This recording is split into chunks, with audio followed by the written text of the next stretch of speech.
I'm Christine Dunbar from SpeechModification.com, and this is my Smart American Accent training. In this video, we'll look at how to pronounce automatic and automaton. So these words look fairly similar, but sound rather different because of where the stress falls in the word. That makes the vowel sounds change. So we'll break it down for each word, give you some help for looking at the spelling versus the sounds, and being able to say these smoothly and easily in your everyday speech. In the word automatic, the main stress is on the mat syllable.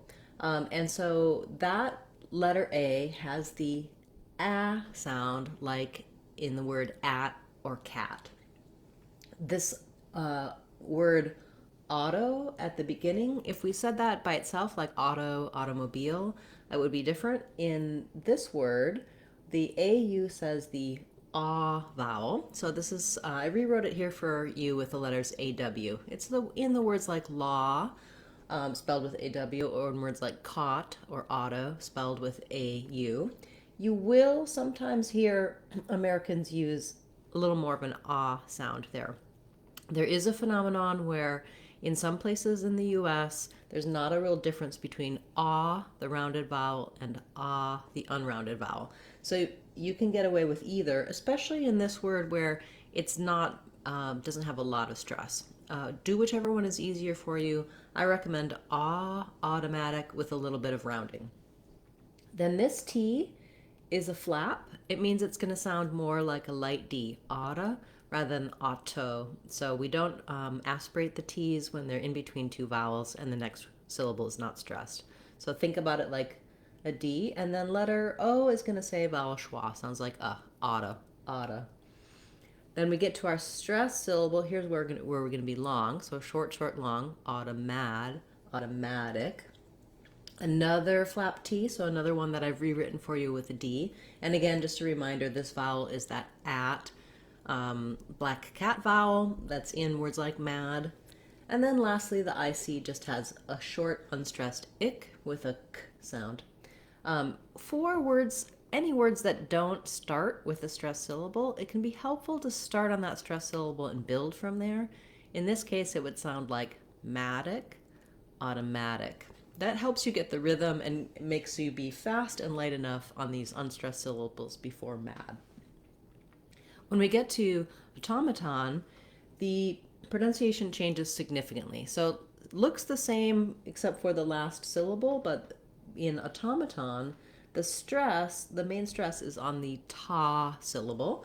And so now we have a different vowel for that letter O. We still start with our unstressed ah. I'd say in automaton, you could even almost make that a schwa, automaton. You're going to be really fast. In this one, automatic, you have a little more length here. You see how it has secondary stress. So I'm going to have a clear vowel. Here I'm going to have a very reduced vowel. So I'm not going to be like automaton, automaton. I still can use that ah or that ah, but it's very short. So you could even use a schwa, automaton. Then my ta syllable is stressed. And because it's stressed, it has letter O saying vowel ah, which I've rewritten here for you with letters AH.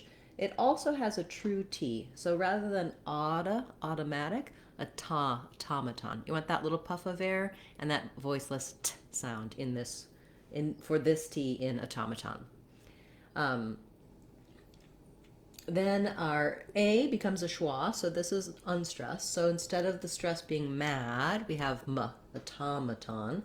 And then again, we have secondary stress, I'd say, here on the ton syllable because we have vowel ah, and again another T. Not automaton, but automaton. So we do true T's for both T's in this word.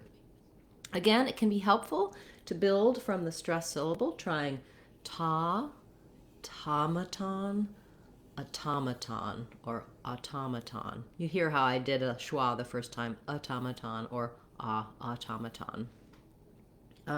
Okay, challenging words, especially because I think when you see a word like automaton, you think about automatic and it's hard to switch over.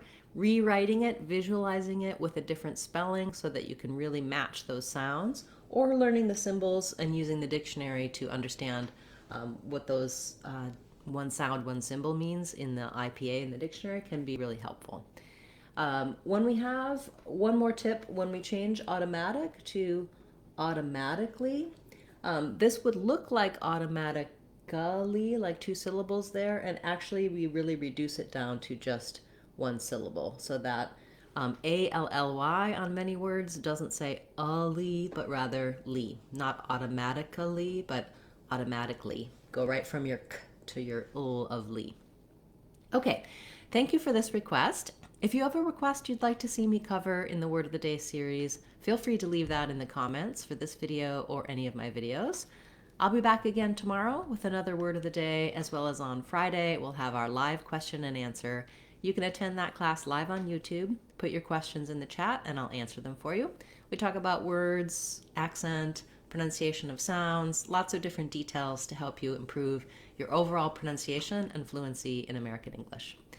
Check out our online courses. We have a free Word of the Day course and a free accent training mini course, as well as all of our paid courses are $2 or less to really give you a strong foundation for pronouncing any word you want in American English. I'm Christine Dunbar from SpeechModification.com. Remember, if you want to sound like a native speaker, you can do it. SpeechModification.com. Bye, everyone. Hope to see you again soon.